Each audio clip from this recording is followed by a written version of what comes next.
appreciate y'all for just setting up some time to kind of just even talking to us about this. I really appreciate it.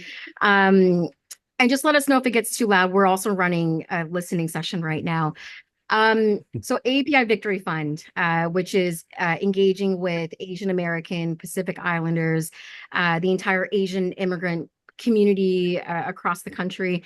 We're here in Detroit. We're down like here on the ground in Michigan, working alongside Mobilize Justice. And our hope is that we can really engage with people, real people, artists, influencers, community leaders, but really just getting a temperature check of where people are at. And really specifically, like, how are people feeling about the election, right? There's just so much happening. This is one of the, I think, toughest years for us to even think about voting. And so we're working with the crew here, as y'all can see, to figure it out. Because we have to figure it out. And my colleague here, this is Nick. He's our senior advisor for API Victory Fund.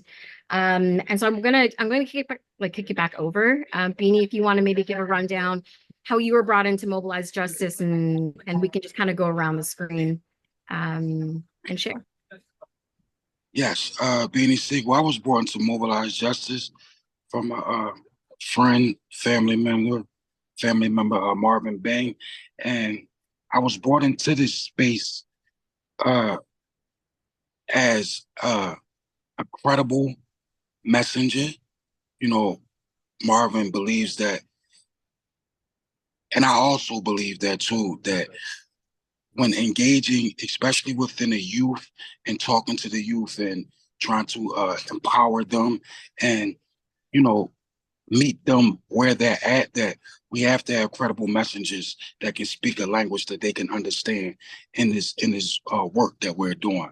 So I came with this group to share my platform and to be able to, you know, talk and have dialogue with the youth and people who's been justice impacted and things like that on a level where as though they can understand the language and, you know, to speak to them in that matter. So that's how I came aboard.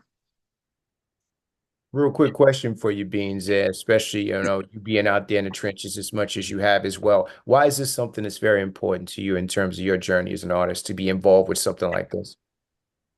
Well, I believe, you know, as an artist that we have that responsibility to engage with the people that we engage with every day, just within our music. I know, you know, as an entertainer, a lot of us, you know, who put this music out, and whether it's music, whether it's film or anything, a lot of it isn't in a positive realm.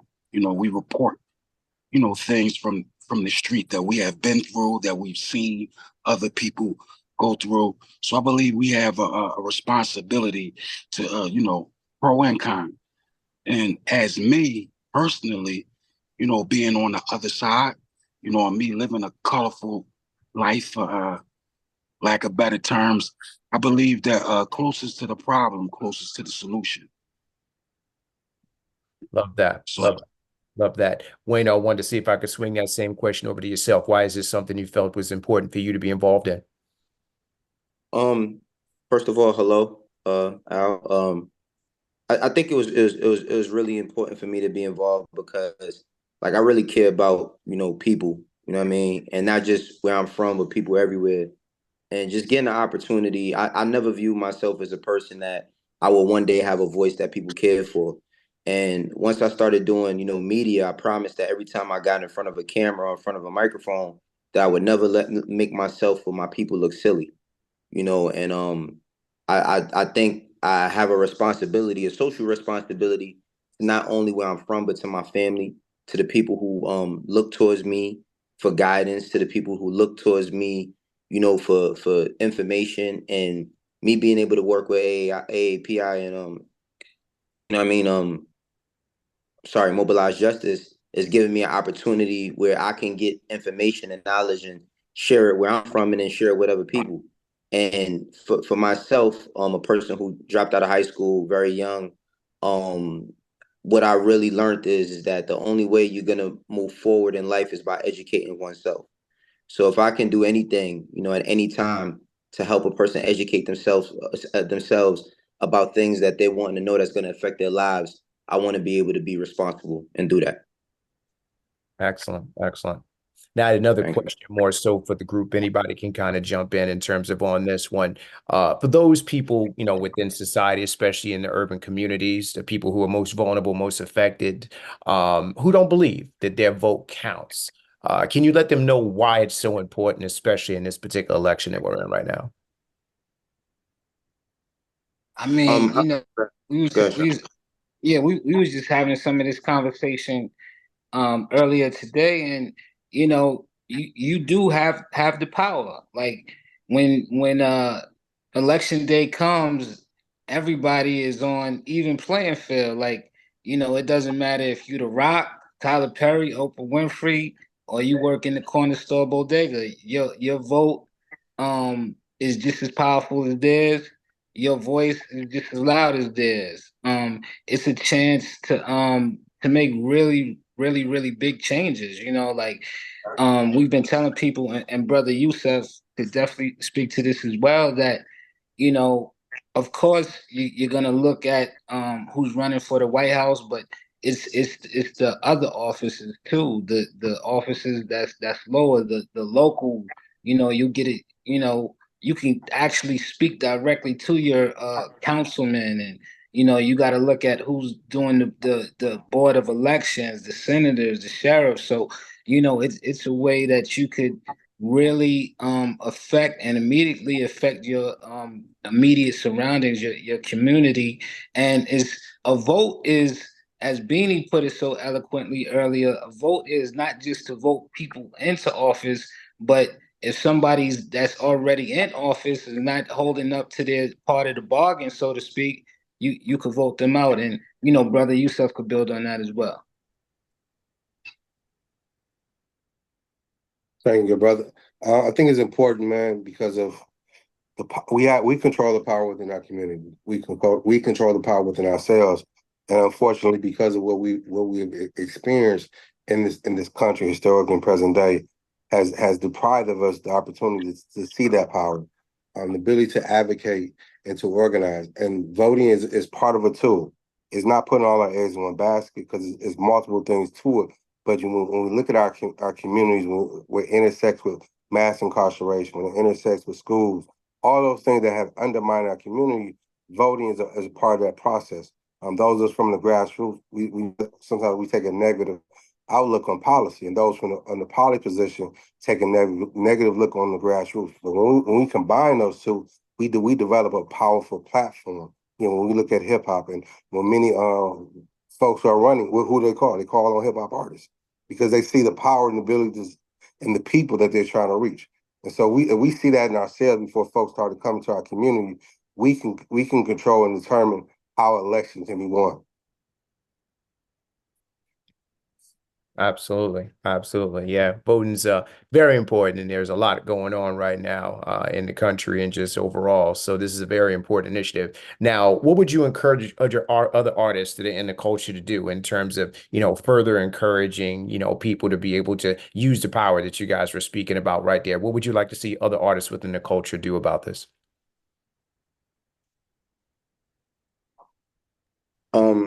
I can honestly say, I was speaking about this a little bit earlier. As much as I love hip hop and it's afforded me a great life and lifestyle, it is a very selfish lifestyle. So I'd like to see, a lot more artists become selfless in a sense, because, when we talking about you know, who's the best and everything, that's always up for debate, right? It's always who got the most this or the most that, whether it's accolades, money, awards, etc. And during those conversations, we forget about the people who might never achieve certain levels of finance or certain levels of stardom or any of that stuff that in the grand scheme of things doesn't really matter. And I would just like to see, I'm not looking for artists to become full on politicians or anything like that, but it would be good to see people be more aware, especially when they speak about these same neighborhoods in the sense of where they from and what they rep and all of that. How much do you rep it if you're not, putting your foot forward on the political side, at least to give up a vote where it may not change your outcome because you're in a whole different tax bracket, the zip code, but it might change the outcome of the next young man or lady, so they don't have to have the same circumstances you had growing up. I would like to just see more artists become socially responsible in that sense. I agree. Well said. Anybody else want to add to that? I mean, I would love, more hip hop artists to be more active.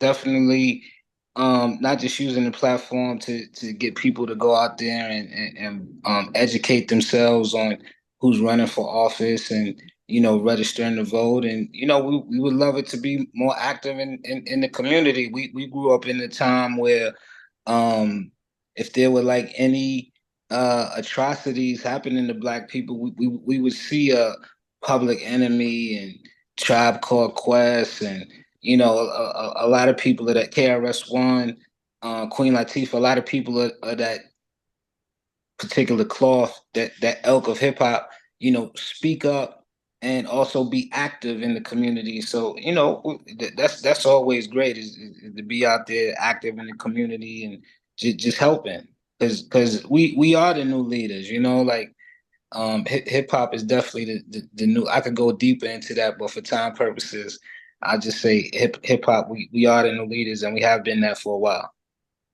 And, Yeah. and building on I- and building on that point, I mean, we think about every artist who was successful. Like if you're selling 1 million records or 10 million, whatnot, that's 10 million people that you influencing, that you have the opportunity to be able to shape and determine. Tupac once said that in terms of use how do we challenge himself how to use that power. And he said, no guarantee if I'm living, I'll be sitting next across the next president and blah blah blah. I mean, for him to envision that, and we saw that in Nipsey before his unfortunate killing, the ability to be able to determine his community, putting himself in a position to challenge and hold critically accountable politicians and things in this. And we all come, unfortunately, from poverty circumstances, many of us able to rise above it, but in reality, we leave many thousands of others back. And this process is about being able to go back and help them and change those dynamics, because that's what this is about. I just wanted to tap in Beans. Okay, you're. There's no one else that can better speak to this than you. You know that.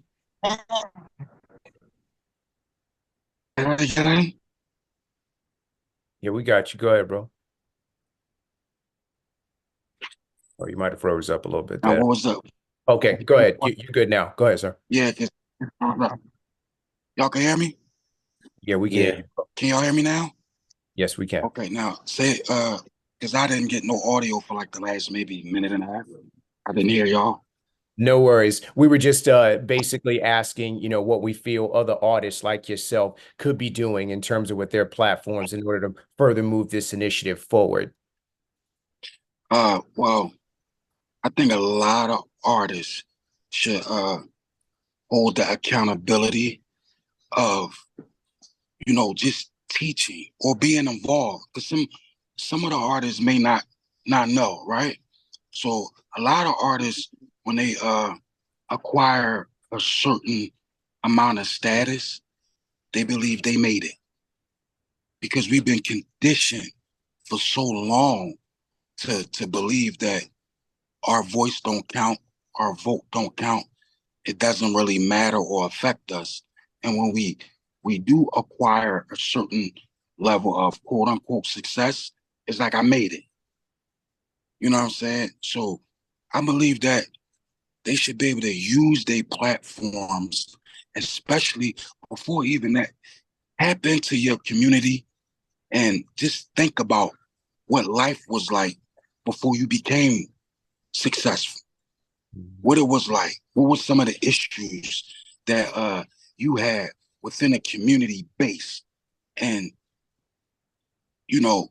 talk to the future leaders, the youth that's going, usher forth change. We got to educate them.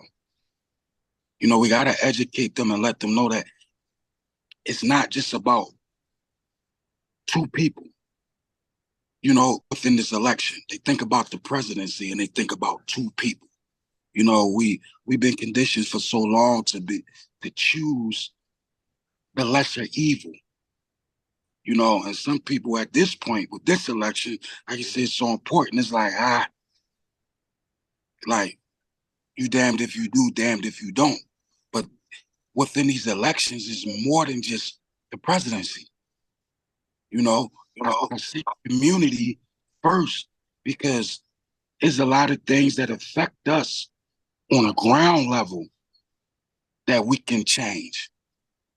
On a ground level, like we got issues in the community and issues that impact us. You know, I just was came across the information that is that New Orleans? It wasn't New Orleans, it was Louisiana. Louisiana, they just abolished parole. There will be no parole in Louisiana. So with that being said, you got your attorney general that you can vote in or vote out. Even before you get to that level, you think about your councilman. After your councilman, what's the next level? Mayor, and then there's governor. You know, that scale goes up. So we teach this youth we can vote in and vote out who we want, you know, that's going to directly champion the changes that we want in our communities. And our voices do matter. It's people who died for us to have the opportunity to vote. Like, what do we say to a Martin Luther King if he was present right now that my vote don't matter? When we just, everybody went out and voted for Barack Obama because we had a chance to have a black president in the seat. But Barack Obama became president and nobody really paid attention to the down ballot vote. He was in president, but everything he wanted to usher forth got vetoed because those people we didn't pay attention to the people who passed these laws, who to bring forth these laws that we need for direct change. And I'll say one other last thing here on this point. You know, as organizers in these organizations, we see the power of culture. You know, we're at a point in time right now where there's not a lot of great messengers. People don't trust the news. People are tuning out politicians. They're tuning out when they see these political ads on TV, they're just turning the channel, you know? So the ability to engage with the culture and engage with people who have built reputations and respect within the culture, these are now credible voices politically to build political power. And so we want to be able to tap into that. And that to me is the next iteration of power building for our communities. It's okay, we achieved a certain level here because we've tapped into the culture, we have people's ears, we have this, but political power is where it's at. And that's where really we want to try to bring in Beanie Sigels and the Waynos and others to try to organize ourselves to reach into these communities, because, you know, we're sitting right here in Michigan. Joe Biden won that state by 150,000 votes. Imagine the power if these artists can reach 250,000 voters and turn them out. That's a voting block now that has incredible power to shift an election one way or the other. And now they got to court you. And so that's the message we're trying to deliver. We're trying to organize, and we're trying to tap into the culture in that way, because right now, I think for a lot of us, that seems to be the most credible way to reach into some of these communities. Yeah. I'll just say quickly on that, Al. I mean, and like Beans, you were just speaking to that, but we know culture, it just moves way faster than policy change could ever. Right. And like, you know, that's like with tapping into young people, the first thing they do when they wake up, they pull up their phone and they're scrolling through TikTok, they're scrolling through Instagram. Like they're getting their news and access to information so quickly in ways that like elections, we could never catch up to that. And so like, again, like us partnering with the crew here, it just allows us to get in front of different people. Otherwise, the people who just probably wouldn't want to talk about politics, period. Totally understand. And that's a great segue right now in terms of that. And I appreciate everybody's time in talking about these important issues. Where can people find out more about this initiative and how they can help and how they can tap in further about this wonderful things that you guys are doing? I can make that plug. I don't know if Beans is trying to. Okay. Best, y'all know this, best place is just to reach us on IG. It's at Mobilize Justice is our handle. Same thing with API Victory Fund. It's at API Victory Fund. But if y'all just drop in a DM, I mean, we are very online, but that's the best way to tap in with us.